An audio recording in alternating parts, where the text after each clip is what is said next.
Hello guys, welcome to the course of operating system series of lectures. Today we are going to discuss about the file attributes. What are the different types of attributes are available to recognize that file, to more recognize that file that we are going to discuss. Before this video, what we have discussed about the types of the files. Let's start with the files attribute. So attributes of the files we can say guys over here. The attribute of the file is called as a metadata, that is data about data, which describe the detailed information of the file. मतलब एक file के बारे में detail अगर जानकारी हमें चाहिए तो कहीं ना कहीं हमारे पास फाइल के एट्रीब्यूट्स होते हैं जिसमें हम मोर क्लियरली उस फाइल को आइडेंटिफाई कर सकते हैं. उसका अगर एक आधा एग्जांपल अगर लगते हैं तो let's say any object can be more elaborated based on the different attributes or characteristics. Like let's say any student can be more elaborated or more can be identified on the basis of their roll number, their name, their department, their section, their weight and height and colors. Any attributes can pursue. Okay, so this is what the best example you can see. Now each attribute can have one of two states, that is set and clear. मतलब attribute को कहीं ना कहीं हमारे पास enable और disable करना पड़ेगा तभी जाके attribute को कहीं ना कहीं हम apply कर सकते हैं. So they have two states, that it can be either set or it can be either clear. Okay, then the files attribute may vary from the one system to another system, but generally consists this, which are those uh, the file attributes में vary. But यहाँ पर जो attributes हमारे पास system में जो हम lecture में cover करने वाले हैं वो attribute जनरली होते हैं, बट कहीं ना कहीं सिस्टम के थ्रू वो कहीं ना कहीं वैरी हो सकते हैं. जैसे नेम हो गया, आइडेंटिफायर हो गए, ये सारी चीजें हैं. The file attribute are setting associated with the computer files that grant or deny a certain rights to how the users or the operating system can access that files. मतलब ये भी कहीं ना कहीं इन्फॉर्मेशन होती है कि उसके बारे में प्रोटेक्शन के इशू या राइट्स के इशू हम यहाँ पर डाल सकते हैं. अगर इसका थोड़ा सा हम एक आधा व्यू अगर देखें तो देखो मान के चलो कि यहाँ पर एनपीटीएल की एक फाइल है, वर्ड डॉक्यूमेंट है जिसके उसके कुछ प्रॉपर्टीज है.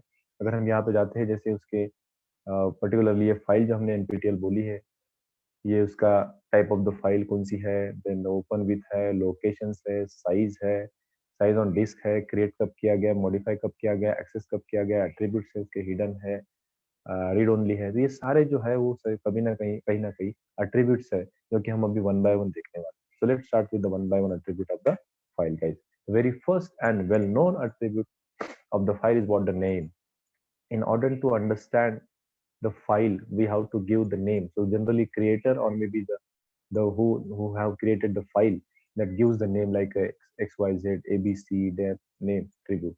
Okay, in order to identify that file as per the user's person, user को identify होने के लिए कहीं ना कहीं user अपने file को एक name देता है. That is what the name as attribute. Okay, second will be the identifier.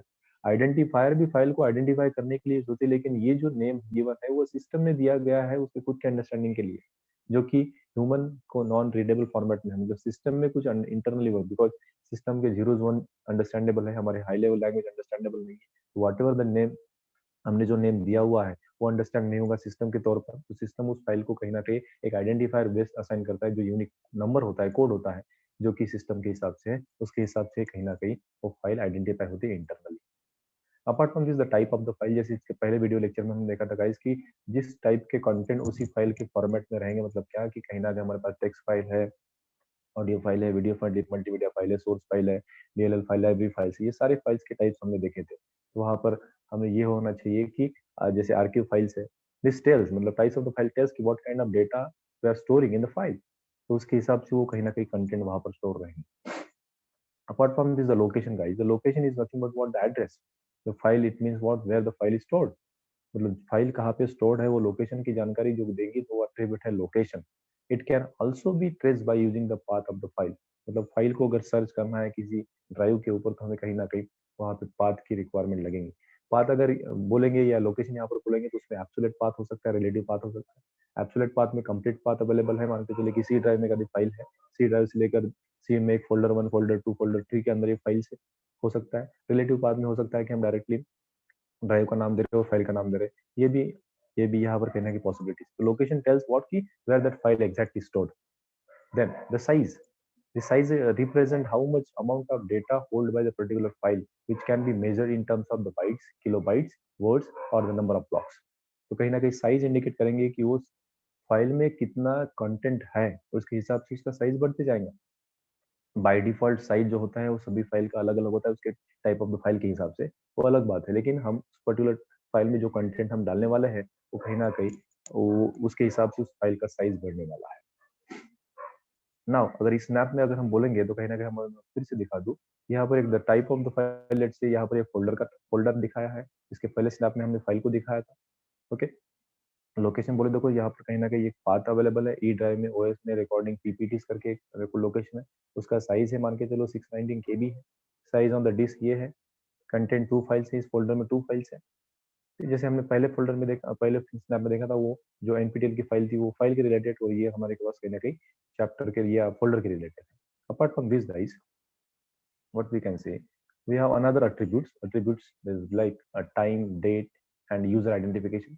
This attribute tells us that when the specific file was created and last modified for the sake of the security and protection. मतलब क्या कि एक आधा user ने एक file बनाई है, और अगर वो प्रोटेक्टेड रखना चाहता है, उसमें बोल रहा है कि ये फाइल मैंने बनाई, कोई भी उसको ओपन नहीं करेगा, तो उसका टाइम वहाँ पे स्टैम्प रहेगा। उसके बाद अगर कोई ओपन करता है उसके परमिशन के अलावा, तो भी कहीं ना कहीं वो दिखेंगे now this file has been open after my operations, तो कहीं ना कहीं वो वहाँ पे सस्पिशियस करके यूजर उसको देख सकता है, जिसमें डेट और टाइम देख सकते हैं फॉर द आइडेंटिफिकेशन।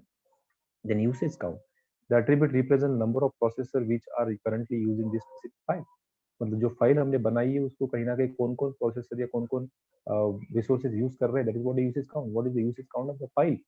फिर डिपेंड व्हाट मतलब क्या कि popularity of the file can be again depend upon the usage count. मतलब वो बहुत बार अगर फाइल यूज हो रही है, मतलब ये है कि कहीं ना कहीं उस फाइल में इंपॉर्टेंट कंटेंट है। Usage count that can also be measuring unit of the file attributes.